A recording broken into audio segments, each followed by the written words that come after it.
What is up, everybody? Welcome back to another episode of Bitcoin and Markets. What a surreal week with all of the stuff going on around Bitcoin. The realignment continues to accelerate. Started talking about this on Friday's live stream, I believe it was. I wrote about it a couple times last week, and we're going to go over some of those posts and then talk about what has happened since. So let me go ahead and share the screen and jump right into it. Bitcoin and markets.com. That's the website you can go to get all my content. Free newsletter comes out every Monday, and I also put out other stuff like premium content. That's where I started writing about this last Wednesday, discussing, where was it? This premium content right over here, talking about all the things that were happening leading up to what is a huge realignment in Bitcoin and what it all means. Then I went through and wrote a follow-on post here for Bitcoin Magazine Pro on the 16th. And it's talking about this monumental shift and massive realignment of the fundamentals. And we went through all of that. You guys can go back and check on the Friday's live stream. But it mainly is the 13F filings was the thing that kind of was like the breaking of the dam that is allowing all of this stuff to happen, because all of these very, very large, significant investors or pools of capital, wealth managers, banks, everybody is getting into the Bitcoin ETFs, and just seeing this is like a domino effect. So everybody's starting to, and we see that this week with the ETF inflows for the last every day last week was positive. So that is a very, very big deal. And what else did we talk about? Veblen good effect, government support for stablecoins, and this SAB 121. We don't have an update for that one yet, but that is on Biden's desk, has passed the House and the Senate. That is to overturn a rule created by the non-elected SEC that says banks can't custody Bitcoin. But this Congress has overturned that, and it just needs the president's signature. No update on that, but there's all sorts of different laws that are coming through, and we're going to go through what just came out today. Ethereum, we have an update on that as well. So that's what I wrote about last week, and let's jump into some of the new stuff. So I don't know how you guys feel about Fred Krueger. I'm not a huge fan of his. I think I do follow him. Let's see. No, I don't even follow him, but I do notice him out there on Twitter a lot. This was a really good interview with AP Abacus, who is also a good follow on Twitter, if you guys aren't following him. But they talk a lot. This whole thing is about the ETH ETFs, and they go through the timeline of how this changed all of a sudden. It was like Gensler or some of the other commissioners got a call and said, hey, we need to approve this. We're getting beat up politically over this, our stance here. And so it might not even be that Gensler is the deciding vote. He's just one of five. And the split last time was the two anti-Bitcoin army people, the Dems, versus the two pro-Bitcoin army people. And then Gensler was the deciding vote. Well, it could be that those two Dems that are on there, they are the ones switching. And maybe it'll be a 4-1, and Gensler will still vote against this ETH ETF. So he might not be the deciding vote. But anyway, it looks like just a few days ago, they got the word that they are going to approve this, and things started, really, really ramping up. I think personally, I think this is a bad thing. Let me go to my profile and see my tweet here.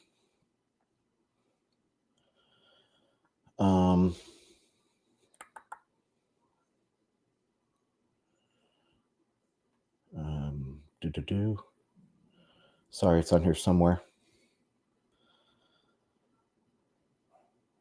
Right here. So this ETH ETF approval is going to open up the door to so much fraud, gaslighting, and rug pulling. And this could be trillions of dollars this time. FTX, I don't know how many billions they lost people, how many billions were lost in the last big bear market blow up, but it's going to be trillions this time. It's going to set us up, or going to set us back one cycle in the public education about this tech and its economics. And Gensler knows it's a huge mistake. I'm pretty sure he does. It will likely be good for Bitcoin in the medium to long term, but it is opposite of investor protection. Okay. So going back to this, they talk about why this isn't necessarily positive for Ethereum. So the Grayscale ETHE, that's the ticker for the Grayscale Ethereum Trust. It has over $10 billion worth of Ethereum, and that's going to be dumped for a couple reasons. One, the Grayscale Ethereum Trust has a 2.5% fee, and that is probably going to be lowered to 1.5%. I haven't seen any news about that. But that on top of that, they're not going to be able to stake. So by keeping the ETH in the ETH Ethereum Trust, they are not going to be able to stake. They're going to lose out on that, whatever that comes out to be annualized, plus an annual fee of 1.5%. So they could be losing, say, 5% by leaving the ETH in the Ethereum Grayscale Trust. So that is going to have a massive, massive outflow. And Ethereum has a brand problem. It's not as well known as Bitcoin. It's also very, very hard to describe and very, very hard to sell to these large investors. Bitcoin has a very simple sales pitch: 21 million store of value. That's Bitcoin's sales pitch, and it's super simple to grasp. But what is the sales pitch for Ethereum? Ongoing hard forks, trying to create the world computer, but no, code is law, but no, we change it whenever we want. We don't know what the supply is at any given moment, at any given block, and we don't know what the supply issuance will be in the future. I mean, that's about as simple as you can get, and that's a really, really bad pitch. So the boomer type investors that are investing into the Bitcoin ETFs, they aren't going to be investing nearly as much, not even a tenth as much into the Ethereum ETFs. Plus, you have this huge, huge penalty by holding the Grayscale Ethereum Trust. So you have, on top of missing out on stake, you're also having a 1.5% fee. So the Ethereum is going to flood out of there. So this could be a very, very bad event for Ethereum price-wise. And that's what these guys were talking about. So check that out. They do a good job of explaining it, probably better than I do. Okay, what else do we want to talk about? So more really, really crazy bullish stuff for Bitcoin. I talked about the SAB 121 that's still on Biden's desk. But now there is another bill that has been introduced, and that's this FIT 21 Act, and what it means for digital assets. I just found this on ZeroCap. I've never seen this website before, but let's zoom in and talk a little bit about this bill that's coming out. The Financial Innovation and Technology for the 21st Century Act, or FIT 21, represents a significant stride towards comprehensive digital asset regulation in the United States. Introduced to provide a clear regulatory framework, FIT 21 aims to address the long-standing uncertainties that have plagued the Bitcoin ecosystem. This legislation is seen as a milestone for the Bitcoin industry, which has been hindered by regulatory ambiguity and inconsistent enforcement. Okay. FIT 21 Act was introduced to the blah, blah, blah. Key proponents, including Congressman Patrick McHenry, who is stepping down. He's not going to be running again for another term. but he is a Bitcoin friendly guy. And French Hill emphasized the need for clear rules and consumer protections. The act was developed in response to the growing demand for a regulatory environment that supports innovation while safeguarding investors. Key provisions. FIT 21 seeks to delineate the regulatory responsibilities of the Securities and Exchange Commission and the CFTC. The act aims to clarify the jurisdictional boundaries between these two regulatory bodies, which has been a major source of confusion. The SEC will oversee digital assets classified as securities, while the CFTC will regulate commodities and derivatives. Okay.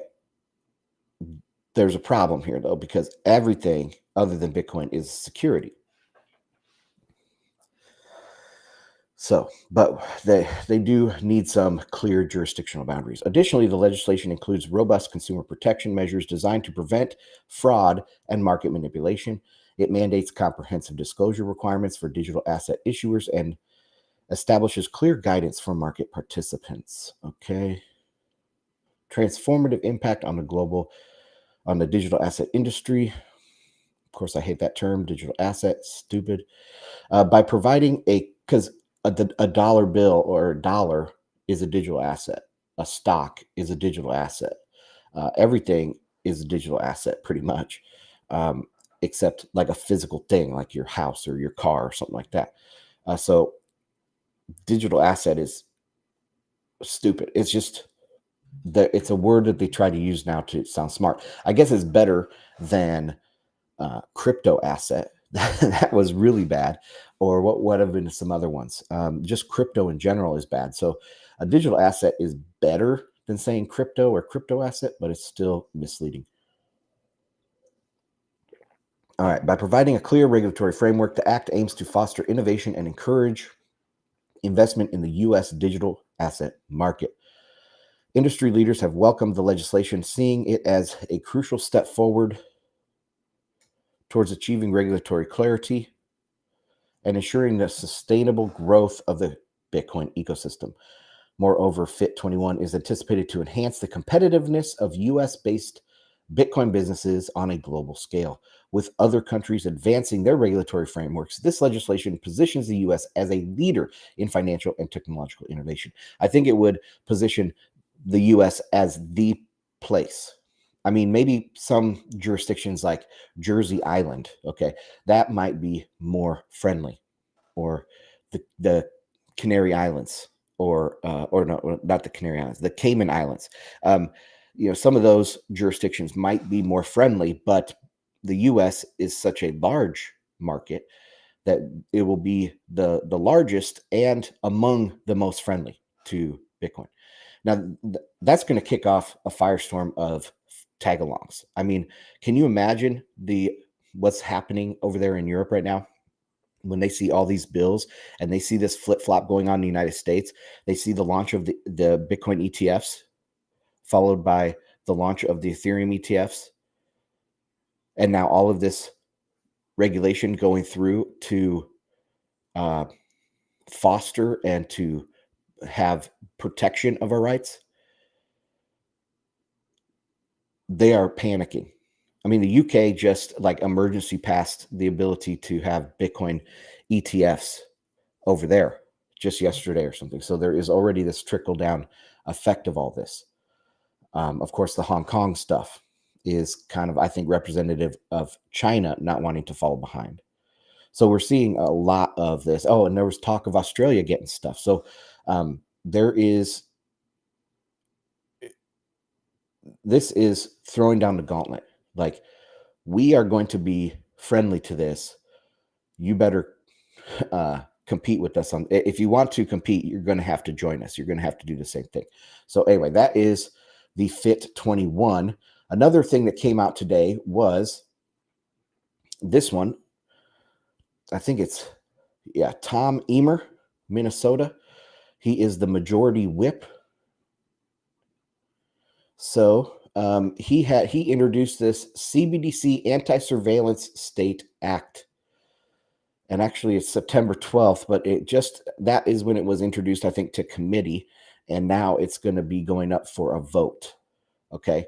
So there are multiple different things going on here. There's the SAB 121, which is to say that banks can custody Bitcoin. There's the FIT 21 that is supposed to draw clear lines between the SEC and the CFTC and safeguard other things. Biden came out, actually, and before we get into this, Biden came out and said that he is willing to sign it. He's willing to not veto FIT 21. So that is a huge deal. So those are two right there. And then this is a third one that is also going to really, really piss off the globalists out there. And this is a anti-CBDC bill that is making it out of committee and going to be voted on as well in the Congress. So Majority Whip Tom Emmer reintroduces his flagship legislation, the CBDC Anti-Surveillance State Act. I mean, what a horrible, horrible, don't these guys know how to use ChatGPT?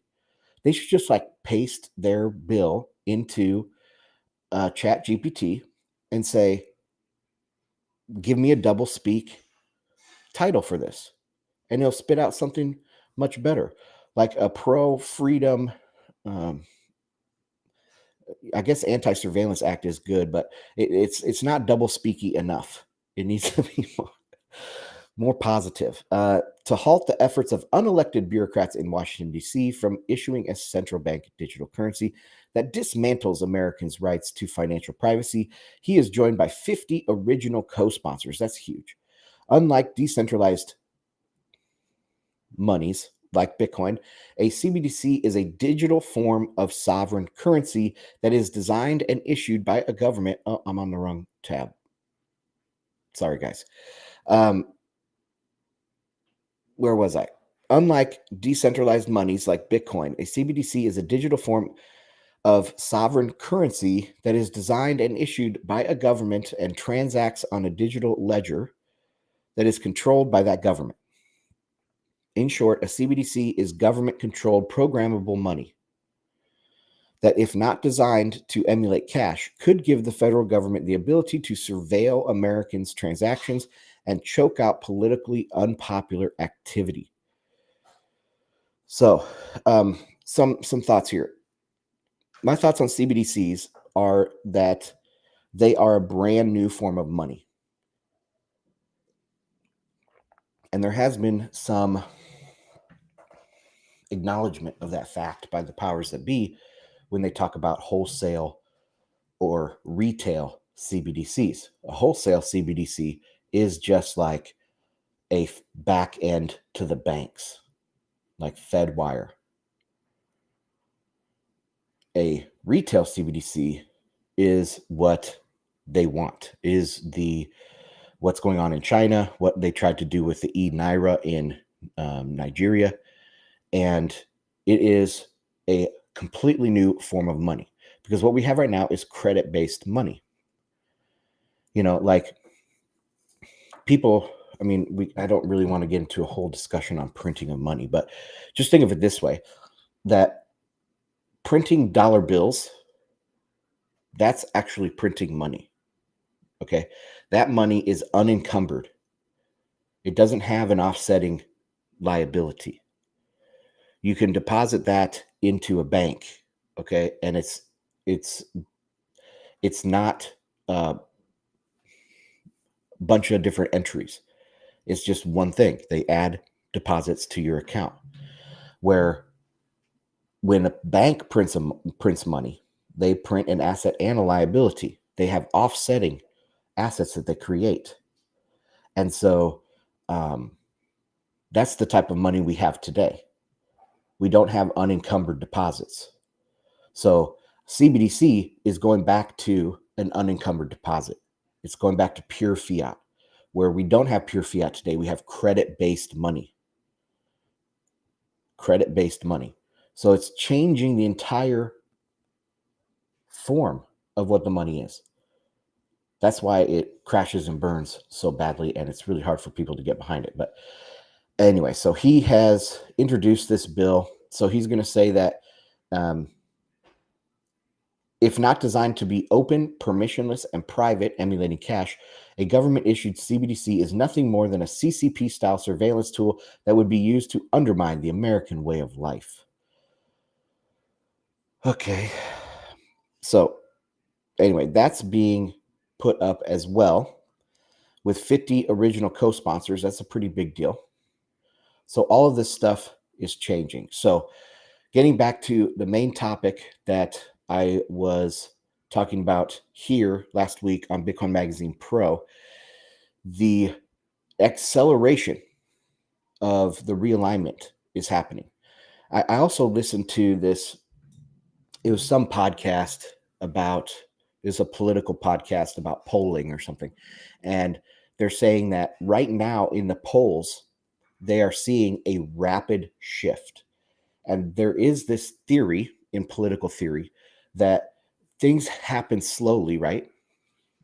Just like the saying, little by little, then all at once, gradually, then suddenly. There is a gradual realignment. Could be for years. It could be for a whole, like 2 presidential terms or something. And then all of a sudden, within a week or two, boom, it starts being reflected in all of the polling data. And that's how I feel that's going on right now. There is this realignment that's going on politically around the world with the Netherlands, with the German AfD party growing, with MAGA here in the United States. The populist nationalists are rising, and that whole thing is getting flipped on its head. And now we're seeing this represented as well in Bitcoin. We're seeing all of the powers that be have a rapid realignment to everybody backing Bitcoin. It's just fascinating to watch.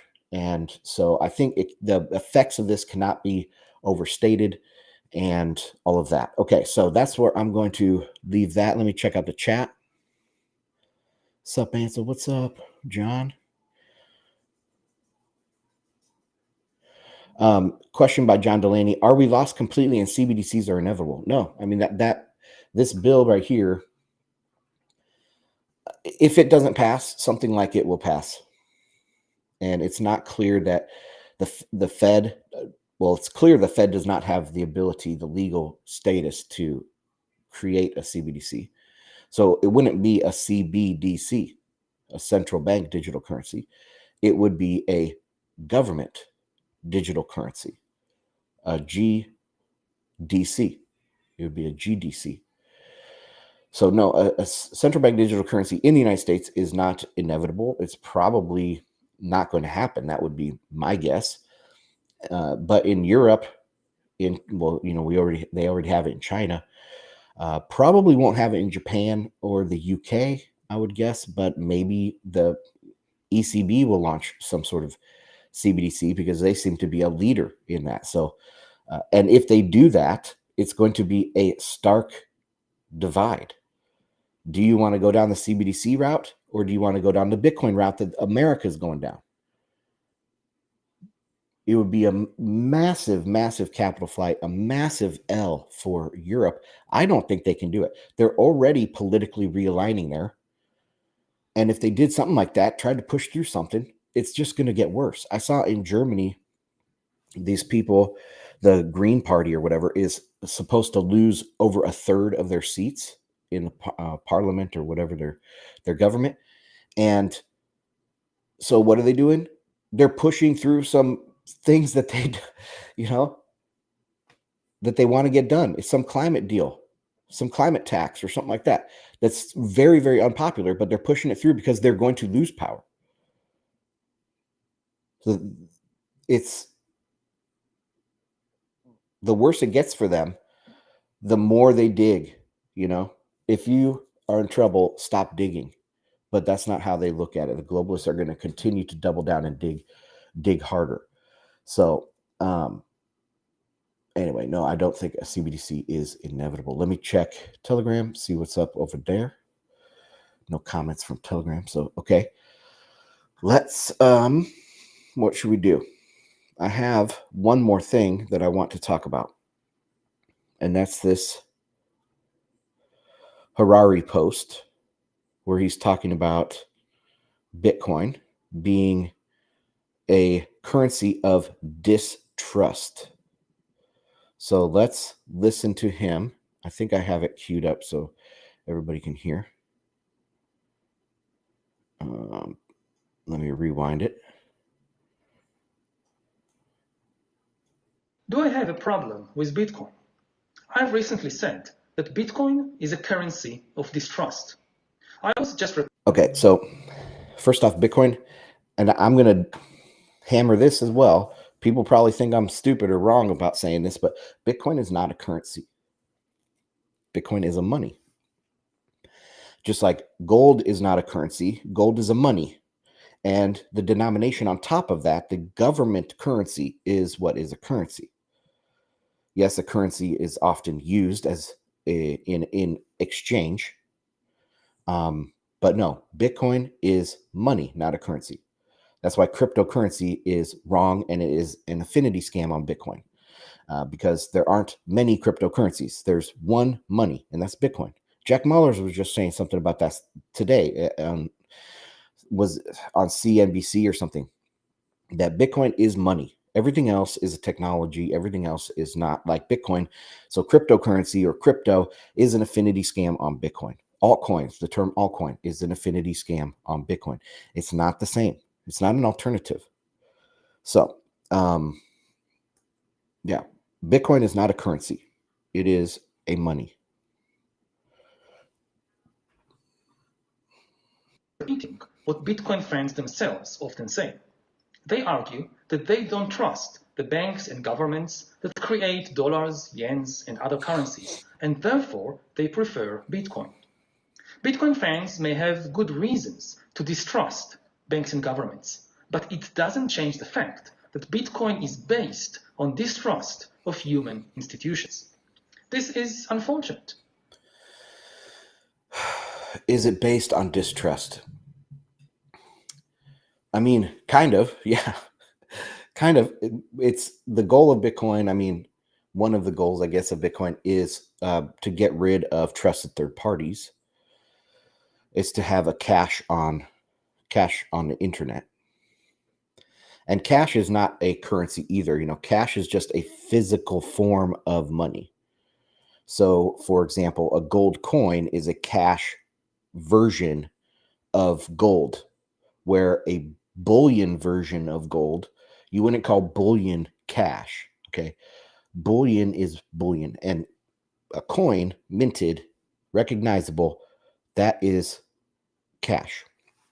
So, anyways, is it distrust? Yeah, I do think it is, but it's because you can trust Bitcoin. It instantiates the trust in itself. It embodies the trust. That's why this whole system that is a trust-based system that is built up over the last 50, 75 years since World War II. It's a trust-based system, and a credit-based system has to have high levels of trust. And Bitcoiners aren't saying they want to distrust. They're saying that they are not trustworthy. So maybe it's not a thing of distrust. It's a thing of properly assessing the risk. And they're not trustworthy. The money is not trustworthy either. The system, the way it is created as a credit-based global credit, massive pile of credit that is a tinderbox waiting to get set on fire, that is not trustworthy. Bitcoin is trustworthy. For the whole purpose of money is to create trust between strangers. Farmers. Okay, that's wrong. It's to instantiate trust. So I don't have to trust the other party that this coin that they're giving me is legitimate. I can see the stamp on it. I can drop it on a metal tray and hear a specific type of cling. And so I know that that is a good coin. I don't have to trust that person. I don't have to, give him credit or do anything like that. I don't have to trust him. I have to trust my own eyes, my own ears, that this is real money. So no, what did he say here? Here there's a transcript over here.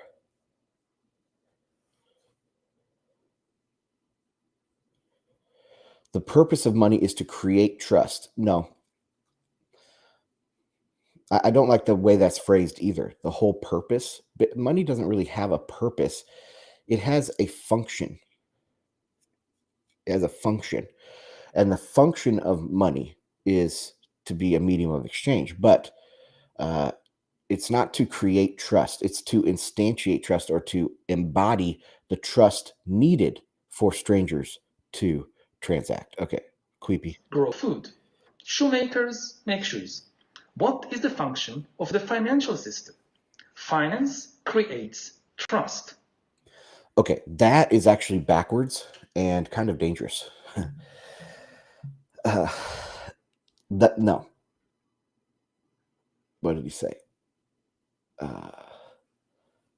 Oh man. Okay, I have to rewind it to see exactly what he said. Make shoes. What is the function of the financial system? Finance creates trust. Finance creates trust. No, I think trust creates finance, and that is what has been the role, and why we've been able to expand so much economically since World War II, is because we're at this moment in time with very high international trust. Yes, we had the Cold War, but all the Western world was united and it had a very high level of trust. We're united in many different things against communism, and yeah, they trusted each other. And so there's a high level of trust, and that was the fertile soil for the financial system to evolve within. Okay, so he said here that the financial system creates trust. God, what the hell did he say? Finance creates trust. No, it's actually trust creates finance. And that is so 100% backwards that it's kind of dangerous. Because thinking this way is going to make you steer policy off of a cliff.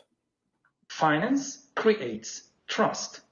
Financial devices like currencies, bonds, and shares create trust between millions of strangers who can then pool their knowledge and resources together and they don't create trust. They create a web of liabilities that creates, like, if you go down, I go down. So I don't want you to go down. That's not the same as trust. Okay? Operate on shared projects. Originally, there was very little trust in institutions like banks and governments, so money was minted from gold. Since gold was scarce, this limited from gold. Banks and governments, so money was minted from gold.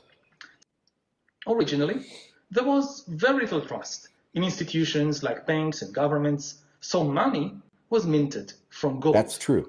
Since gold was scarce, this limited the amount of money and limited economic cooperation. In the modern age, I don't think so. I don't think it is necessarily the form of money that limits the cooperation. I think it is, well, it's kind of a mix of things. So the overall, like, you could think of it like this. After World War II, the U.S. was over 50% of global GDP. We were bailing out countries. We were rebuilding countries. And we were creating all of these things like the UN, the WTO, the IMF, the World Bank, all these international cooperative agencies. And we're doing this because the general atmosphere was one of trust. People trusted the United States. People wanted to be with the United States. And so there was this inherent trustful period Okay. That came first. Then came the untethering of money from gold. Because remember, the way it went was they did the Bretton Woods, spent too much, printed too much credit. The other countries were trying to repatriate their gold, and then they closed the gold window. So the system evolved on the gold standard because of the underlying environment. And then it just continued to grow because the trust enabled it, the underlying trust in the global system. That is what is being eroded. Okay. That is what's being eroded. And that is why the dollar, the current version of the dollar, has to go away, because it will not function in a period of low trust. So what he's saying here is that the form of money enables a cooperation. It kind of does, if you can say, it finances cooperation, but it doesn't create the overall thrust of cooperation, the desire to cooperate. It doesn't create the trusting environment. It enables the growth that entails if you have a highly elastic currency. So anyways, let's continue. Trust in banks and governments increased. So they started to create tons of new money from paper and later also from electronic data. Today, more than 90% of dollars, yens, euros, and other currencies is just data in computers. Bitcoin is basically a return to gold. That's true. Electronic gold. It assumes that we shouldn't trust UN institutions and shouldn't allow them to create money at will. I understand the causes for this. Shouldn't allow them to make money at will. I mean, there's just a misunderstanding of how it works. And you can't fight it. Okay. Like, you can't fight evolution. I guess, how would you fight evolution? Freezing something and putting it on a round trip in space and then landing it back on Earth in 2 million years. Something like that. You could like ensure that those genes would be exactly in the future. You could fight evolution that way. But how would you really fight evolution? You can't. It's just going to evolve. And what we're talking about here, Bitcoin, is an evolution of money. Bitcoin and the financial system are going to evolve. And the dollar, the credit-based dollar, is now it's still fit for purpose because the trust hasn't completely eroded. But it's going to be one of these things, like we were talking about, gradually then suddenly. Gradually, the trust that is needed for a credit-based financial system is going away. And all of a sudden, it's going to change on a dime. And we're going to say, oh my God, there's so much deflation in the world. There's so much credit. Everyone's defaulting. And we need to go back to a system, a commodity-based money like Bitcoin. So it's an evolution, a natural evolution, and it's not something that we can centrally plan away like he seems to be suggesting. Distrust, but it is an alarming development. I hope that humanity finds a way to build trustworthy human institutions instead of adopting technologies of distrust. Humans control the world because we learned to trust one another and cooperate with one another. If we now lose trust in human institutions and instead put all our trust. Notice he's saying human institutions instead of global institutions. Of course, we can have local human institutions. We can have regional human institutions, even national or federal human institutions. But what he's talking about is global institutions because he's a globalist. So no, the trust and each one of those layers has a different level of trust needed, right? your local institutions, you need less trust because it's probably the guy, lives close to you, or the politician, whatever, lives close to you, and maybe you're even friends. It's a small town. You have some familiarity with what's going on and some direct impact from policies and things.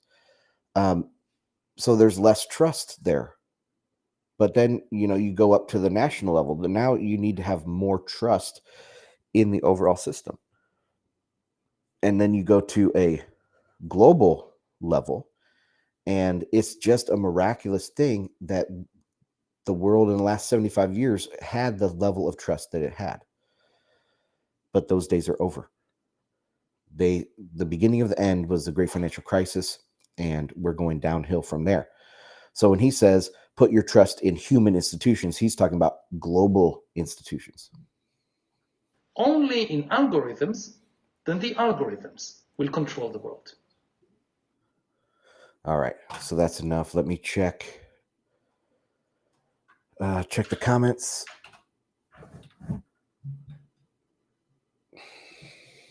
Okay, John Delaney, about the money creates trust. He's misleading. Credit money necessitates trust, but cash money lets untrusting counterparties deal. There you go. That's a good way, concise way to put it. Dude looks like Megamind. I like how he's doubling down after seeing some traction, but the wrong kind of traction. What a fool. Scarcity of gold did not limit cooperation because credit money always exists. Very good point. Nothing prevents one from extending resources against an IOU. He's lying. That's true. Credit on top of commodity money. There will be credit on top of Bitcoin. It'll be much more limited. That's the difference between commodity credit and circulation credit as well. So commodity credit is fully backed. So you put it in the bank, and you can't withdraw it for a certain period of time, like a CD, and then they can lend that out. So that's credit on top of Bitcoin. That doesn't affect really the money supply. But then there's circulation credit as well, where you get into fractional reserve and fiduciary media. And so that is always also going to be around. Accounts receivable, I think, is a very big source of actual money, supply of money. Just like you said, an IOU. So think about an economy as large as the United States, and you're talking, what are we at, like $25 trillion GDP in that year? How many accounts receivables were created and paid off and created? A lot, trillions of dollars worth. And so accounts receivable is a very underappreciated layer of credit and money printing. Okay. All right, let's check Telegram, see what comments we have there. Nothing. All right, guys. Well, that's where I'm going to end it for today. So thanks for hanging out. Check out bitcoinandmarkets.com. Also check out Bitcoin Magazine Pro at bmpro.substack.com. You can check out the Telegram. The link should be down in the description if you're watching on YouTube and Rumble. Like, comment, subscribe. Trying to get my subscriber count up to 1,000 so I can monetize this dang thing. And check out Twitter at Ansel Lindner. All right, guys. See you next.